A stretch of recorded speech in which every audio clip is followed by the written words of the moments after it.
तू जाने तेरा काम जाने।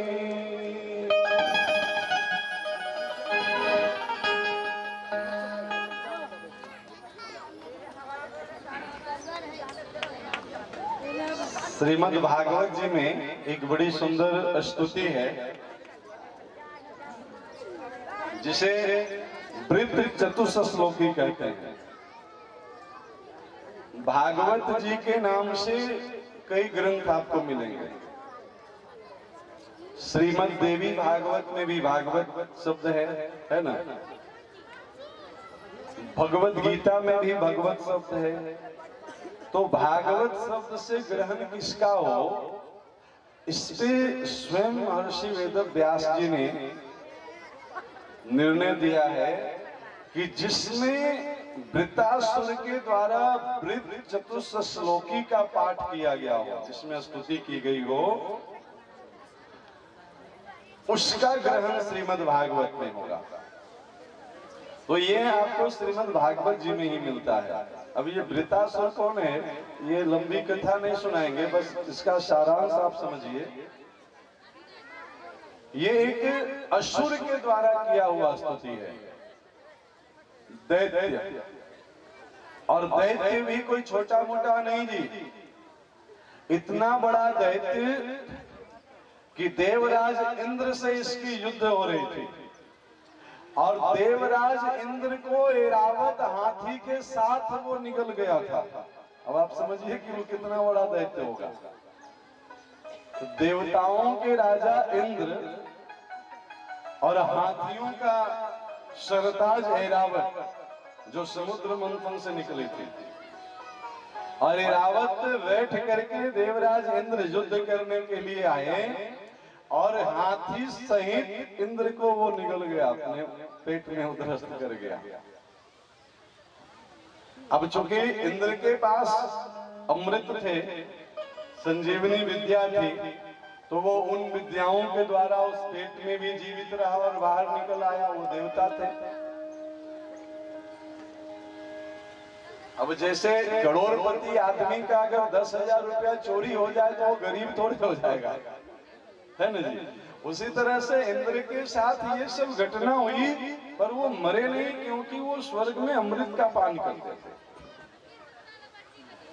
इसलिए उस वृत्तासुर के द्वारा जो स्तुति गाई गई है, बड़ी अद्भुत स्तुति है। और वृत्तासुर का भाव और अद्भुत है। वो कहता है कि देवराज इंद्र, अस्तु मैं तुम्हें मार सकता हूं, तुम अमर हो, फिर भी मैं तुम्हें मार सकता हूं। इतनी क्षमता थी उसमें। पर मैं भगवत चरणारविंद का चिंतन करते हुए, देखिए ये युद्ध भूमि में किया हुआ स्तुति है। इंद्र से युद्ध होने वाला है और युद्ध भूमि में खड़ा होकर के वृत्तासुर कहता है कि देवराज इंद्र, अस्तु मैं तुम्हें मार सकता हूं, लेकिन मैं तुम्हें मारूंगा नहीं। मैं भगवत चिंतन करते हुए तुम्हारे हाथों मर करके भगवान के चरणारविंद में जाकर के विलीन हो जाना, ये मैं इस सांसारिक जीत से भी बड़ी उपलब्धि मानता हूं। मैं भगवत स्मरण करता रहूंगा, तू मेरा वध कर देना। और भगवान का नियम है, अंत मति सोयागति। अंत में जिसका चिंतन करते हुए ये देह का त्याग करता है व्यक्ति, उसी में जाके मिलता है। इसलिए लोग अंतिम में देखते हैं, भगवत गीता सुना दो, रामायण जी सुना दो, तुलसी दल डाल दो, गंगा जल डाल दो।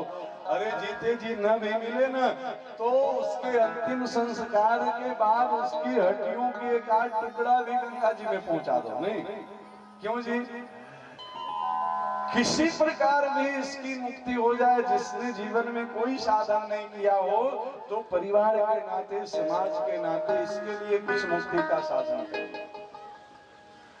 तो वृत्तासुर कहता है कि हम तो साक्षात इसी देह से, इसी मन से भगवत चिंतन करेंगे और तो मेरा वध कर देना। हम भगवान का स्मरण करते हुए शरीर का त्याग करेंगे तो सीधे भगवान को प्राप्त हो जाएंगे। तू स्वर्ग का राज ले लेना। सोचिए एक राक्षस को ये बात समझ में आ रही है, बहुत बड़ी चीज है, बहुत ऊंची कथा है। एक दैत्य को भी ये बात समझ में आ रही है कि भगवत प्राप्ति इंद्र के सिंहासन से भी सर्वश्रेष्ठ तत्व है। इंद्र से विजय प्राप्त कर लेने के बाद उसको तो इंद्रासन ही मिलना था ना, स्वर्ग के अधिपति बनने वाला था और क्षमता थी उसमें, फिर भी इंद्र के हाथों मारा जाना स्वीकार कर रहा है। क्यों? क्योंकि हम भगवान का स्मरण करते हुए मरेंगे और भगवत धाम को प्राप्त होंगे। कौन सा धाम? जिसके बारे में भगवान स्वयं कहते हैं, यद् गत्वा न निवर्तन्ते तद्धाम परमं मम। एक बार जो मेरे धाम में आ जाता है फिर वो संसार में कभी भटकता नहीं है। यद् गत्वा न निवर्तन्ते, वहां से वापसी नहीं है। हाँ, वो कभी अगर आना हो संसार में भी तो जब जब भगवान अवतार लेते हैं ना, तो उनके भक्तों के रूप में लीला सहचर बन के जब राम आए तो हनुमान भी आए, सुदामा भी आए, कृष्ण आए तो सुदामा भी आए, उद्धव भी आए, पर ये संसार में रहते हुए भी संसार में फंसे नहीं। कर्म करता हुआ दिखते थे पर कर्म फल नहीं बना जी।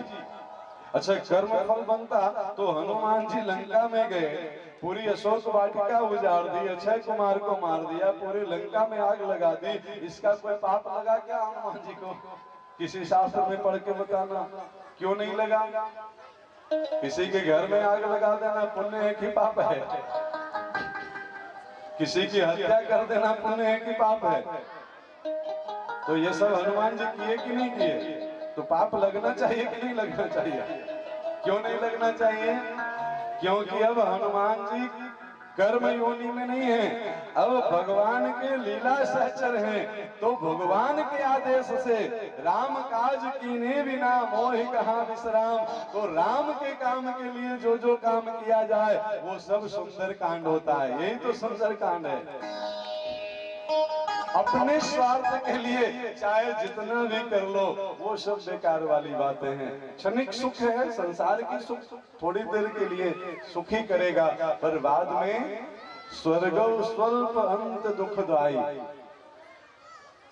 अरे स्वर्ग का सुख भी क्षणिक है।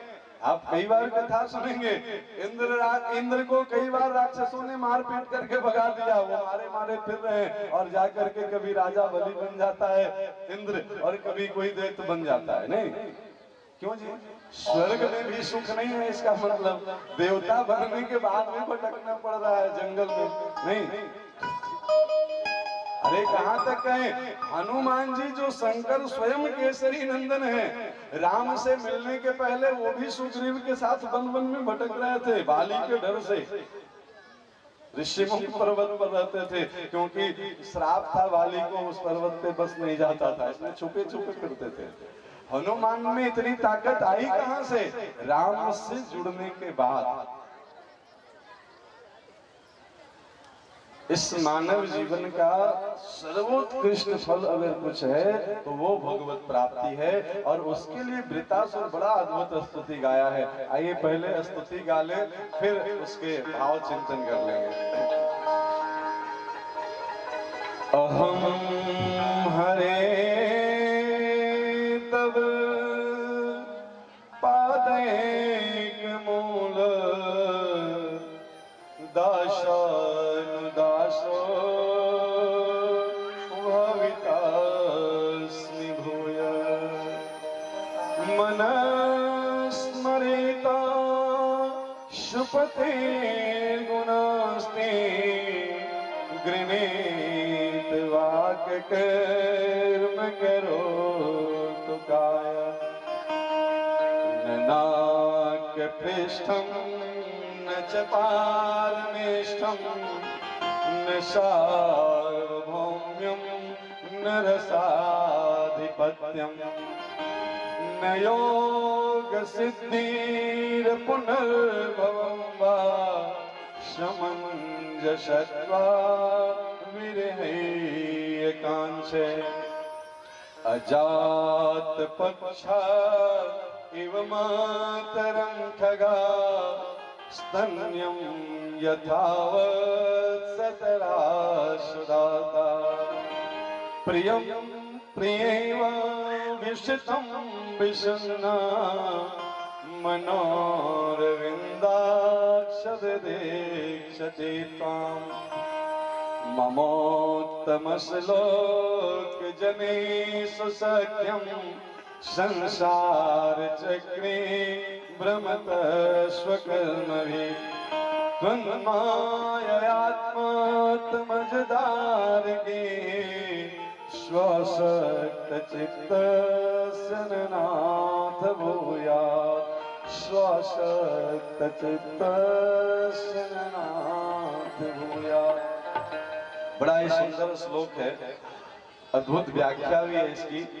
थोड़ा संक्षेप में ही सही पर इसके तत्व दर्शन को समझना बहुत जरूरी होगा। वृत्रासुर कहता है, बहुत ध्यान से सुनेंगे एक एक शब्द, बहुत अद्भुत। पूरे भागवत जी का ये बहुत ही अद्भुत स्तुति है। अहम हरे तव पादैक मूल। वृत्रासुर कहता है कि हे परमात्मा, हे गोविंद, हे राधा माधव, मेरी वो कक्षा नहीं है, मेरी वो पात्रता नहीं है कि हम आप तक पहुंच सकें। अहम हरे तव पादैक मूल, आपके चरणारविंद मकरंद की प्राप्ति हो, ऐसी मेरी इस शरीर की योग्यता नहीं है, क्योंकि ये शरीर असुर योनि में प्राप्त हुआ है, असुर शरीर है। अहम हरे तव पादैक मूल, आपके चरणों तक पहुंचने की पात्रता नहीं है। मानो भगवान धीरे से कान में पूछ रहे हैं कि फिर तुम चाहते क्या हो? तु दासानुदासो भवितास्मि भूय। हम आपके चरणों तक पहुंचे न पहुंचे कोई बात नहीं, पर दासानुदासो भवितास्मि भूय। प्रभु आप कृपा करें, हे गोविंद, आपकी कृपा हो जाए तो हम आपके कोई दासों के दासों के दासों के दास बन जाएं। इतनी बड़ी महिमा है जी। हम भगवान तक न पहुंच पाए तो जो भगवान तक पहुंचे हुए हैं वैसे संत, वैसे सद्गुरु के चरणारविंद का आश्रय मिल जाए, हम तो बस इतना चाहते हैं। अहम हरे तव पादैक मूल, दासानुदासो भवितास्मि भूय। मनस्मृता। श्री गुरु भगवान के चरणों से जुड़ने के बाद हम करेंगे क्या? तो मनस्मृता, मन से आपका निरंतर स्मरण बनता रहे। हम करेंगे ऐसी बात नहीं है, स्मरण बनता रहे ऐसी आप कृपा करें तब होगा, क्योंकि ये शरीर तो असुर योनि का है ना जी। होए भजन तामस देहा। तामस मतलब क्या? जो तामसी आहार वाले लोग हैं वो सब असुर प्रकृति के हैं। इस पे फिर कभी चर्चा करेंगे, आज तो बस वृत्त चतुर्थ श्लोकी पे चर्चा करनी है। तामस देहा मतलब वो वृतासुर रावण कंस नहीं। हमारी शरीर की तीन प्रकृति होती है, राजसी, तामसी और सात्विक। तो जैसा खाए अन्न वैसा बने मन। इस पे ठाकुर जी कृपा करेंगे तो कल परसों में फिर चर्चा होगी विस्तार से। तो वृत्रासुर कहता है कि ये तामसी प्रवृत्ति का शरीर है, इसलिए इससे स्मरण बन जाए ऐसा भरोसा है नहीं, पर आपकी कृपा हो जाए तो मनस्मृता सुपतेर गुणांस्ते। आपके गुणानुवाद, आपकी गुणों की चर्चा, कथा गाना ये क्या है? ये गुणों, उनकी गुणों की चर्चा हो रही है। आप कथा सुन रहे हैं, ये क्या हो रहा है? उनकी गुणों की चर्चा सुन रहे हैं, यही तो है ना। अब आप जो सुन के जाएंगे और हम जो सुना के जाएंगे, यहाँ से जाने के बाद भी कुछ न कुछ स्मरण आएगा कि आज के कथा में महाराज जी क्या सुनाए थे। यही है मनस्मृता सुपतेर गुणांस्ते। गृणीत वाक कर्म करो तु काय। वाक वाणी से आपकी कथाओं का, कीर्तनों का, नामों का गान करते रहना। आप कथा सुन लें इतनी पर्याप्त नहीं है, घर में जाएं जब भी मौका मिले, सुबह शाम रात में, तो जरूर घर में चर्चा करें आपस में कि आज मैंने ये कथा सुनी और पूरे 3 घंटे की कथा में ये वाली कथा आज बहुत अच्छी लगी। ये क्या है? ये कीर्तन है, नवधा भक्ति है, 9 प्रकार की भक्ति है। उसमें श्रवणम कीर्तनम विष्णु स्मरण पाद सेवनम, सुनना, श्रवण, कीर्तन करना मतलब गाना सुनाना। कोई जरूरी नहीं है कि पंडाल लगे मंच पे बैठे तभी सुनाए। घर में पति पत्नी में बच्चों को मोहल्ले में जो मिल जाए, फालतू का गप करने से अच्छा है कि 7 दिन में जो कथा सुनी ना उसी की चर्चा दिन भर होनी चाहिए।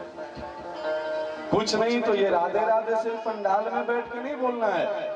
सुबह उठे तो घर के सभी लोग को राधे राधे, सोते सोते भी सभी को एक बार राधे राधे करके सोएं। घर में जो आए उसका स्वागत राधे राधे बोल के करें, जाते समय फिर उसको राधे राधे करके विदा करें। जहां जो मिल जाए अभ्यास में इसको ले आना है। यही है मनस्मृता, मन से हमेशा स्मरण हो जब मौका मिले, और कभी ना मौका मिले तो ऐसे ही बैठ करके राधे राधे बोलिए। घर में अकेले भी हैं तो कोई हो न हो, भगवान सुन रहे हैं आपके हृदय में बैठ करके, आप भगवान को सुनाइए। राधा नाम कृष्ण को अतिशय प्रिय है। अहम हरे तव पादैक मूल दाशानुदासो भवितास्मि भूय मनस्मृता शुपतेर्गुणास्ते गृणीत वाक कर्म करोतु काय। वाणी से तो चर्चा करेंगे, देह से क्या करेंगे? तो कर्म करो तो काया है, काया मतलब शरीर। इस शरीर से नित्य कुछ ऐसा कर्म करेंगे जो डायरेक्ट भगवान की सेवा में लगे। क्या करेंगे? कोई न कोई भगवान की छवि आपके घर में होगी, घर में नहीं होगी तो मोहल्ले में कोई मंदिर होगा, शिव जी का मंदिर, देवी जी का मंदिर, दुर्गा जी का मंदिर, वहां जाके एक लोटा जल चढ़ा दें, ओम नमः शिवाय ओम नमः शिवाय, थोड़ा चंदन लगा दें, बेलपत्र चढ़ा दें। हनुमान जी हो तो उनको 2 तुलसी दल अर्पित कर दें। ये क्या है? शरीर के द्वारा सेवा। जब आप मंदिर जाते हैं तो शरीर का एक एक अंग सेवा में लगता है। पैर चल के जाएगा तो पैर की सेवा, हाथ जल चढ़ाएगा तो हाथ की सेवा, आंख से दर्शन होगा तो आंख की सेवा, मन से आप प्रणाम करेंगे तो मन की सेवा। आपकी शरीर की एक एक अंग, यही है मनस्मरी, मन से स्मरण, और गृणीत वाक कर्म करो तो काया, वाणी से गुणानुवाद और काया से कुछ ऐसा काम प्रतिदिन हमसे बने जो डायरेक्ट भगवान की सेवा कहलाता है। इस पे फिर आगे चर्चा करेंगे। दूसरा श्लोक बड़ा अद्भुत है। भगवान से वृत्रासुर कहता है, ननाक पृष्ठम न च पारमेष्ठम। ननाक पृष्ठम, ननाक पृष्ठ संस्कृत में कहते हैं स्वर्ग को, और न च पारमेष्ठम ब्रह्मलोक। पारमेष्ठम मतलब ब्रह्मलोक। प्रभु हमें न स्वर्ग का राज चाहिए और न ब्रह्मा का पद चाहिए। स्वर्ग का राज तो अभी ठुकरा के आए हैं। इंद्र से युद्ध जीत लेते तो स्वर्ग तो मिला मिलाया था, क्षमता भी थी।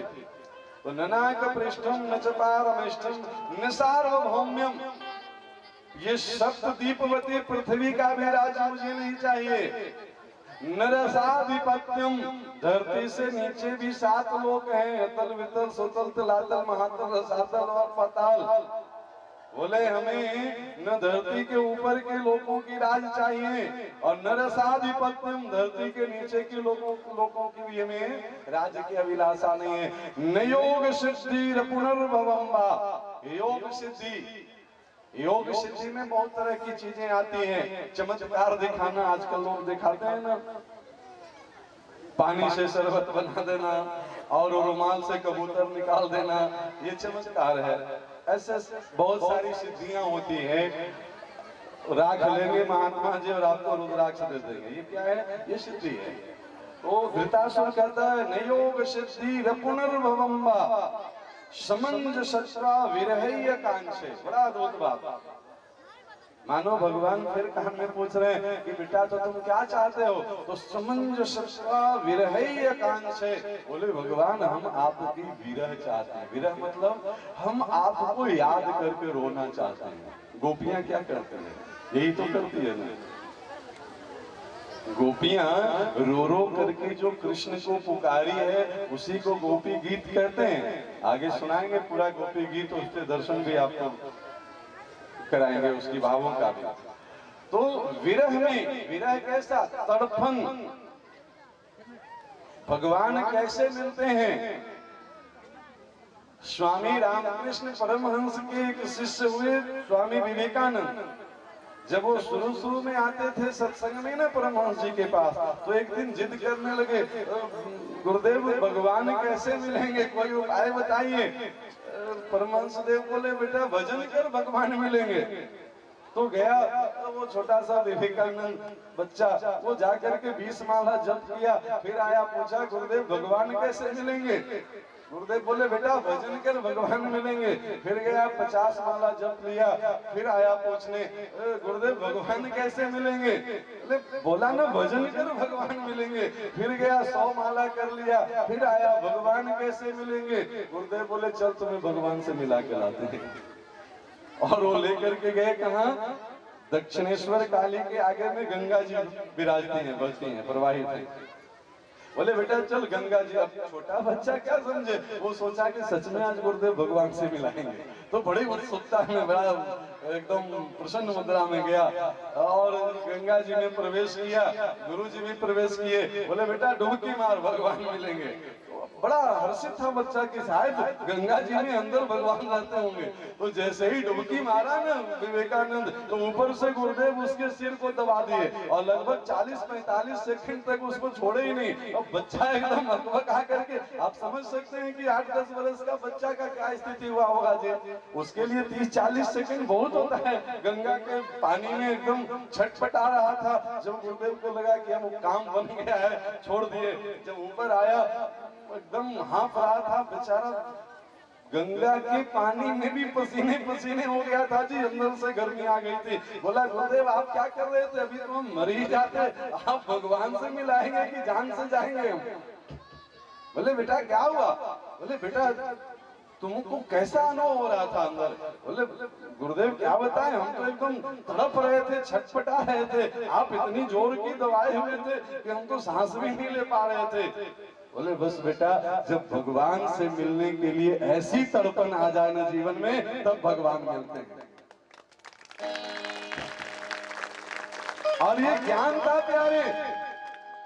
स्वामी रामकृष्ण परमहंस के शिष्य तो हजारों हुए, पर विवेकानंद को एक निकला उसमें, जो मात्र 35-36 वर्ष की आयु में पूरे विश्व में अपने गुरु का परचम लहरा के गया। क्योंकि अब उसके अंदर तड़पन आ गई थी गुरु काज करने के लिए। हनुमान जी जैसे, राम काज केने बिना मोहि कहाँ विश्राम। ये बहुत आसान नहीं थी, कहने में बहुत आसान है। ये उन दिनों की बात है जब हमारा देश गुलाम था, और तब वो सिर्फ भारत की बात नहीं है, पूरे विश्व में जाकर के और भारतीय धर्म का परचम लहराए। यही वृतासुर कहता है, ननाकपृष्ठम न च पारमेष्ठम न सार्वभौम्यम न रसाधिपत्यम नियोग सिद्धिर पुनर्भवम वा समंजसत्वा विरहय कांक्षे। प्रभु आप हम भी कृपा करो ना, तो अपनी विरह दे दो, हम बस आपको याद करके रोते रहे। ये बहुत, दुनिया के लिए तो लोग खूब रोते हैं, भगवान के लिए कभी आंसू निकले ना तो ये समझ लेना ये सामान्य आंसू नहीं है। आज हमारे प्रिया प्रीतम ने कहीं न कहीं कुंज निकुंज में बैठ करके मुझे याद किया है, तब जाकर के ये अश्रुपात हुआ है। अब इसका तीसरा श्लोक का दर्शन बड़ा ही सुंदर। अजात पक्षा एवं मातरं खगा स्तन्यं यथावत् सतराशुदाता प्रियं प्रियेव युषितं विषन्ना मनोरविंदाक्षदीक्षते त्वाम्। क्या अद्भुत श्लोक गाया है वृतासुर जी। अजात पक्षा एवं मातरम खगा, कैसा प्रेम चाहिए भगवान से। तो अजात पक्षा, पक्षी समझते हैं ना, चिड़िया, पक्षी के जब तक पंख नहीं निकले हैं तो उसको अजात पक्षा कहते हैं। बिल्कुल अभी अभी नवजात शिशु पक्षी का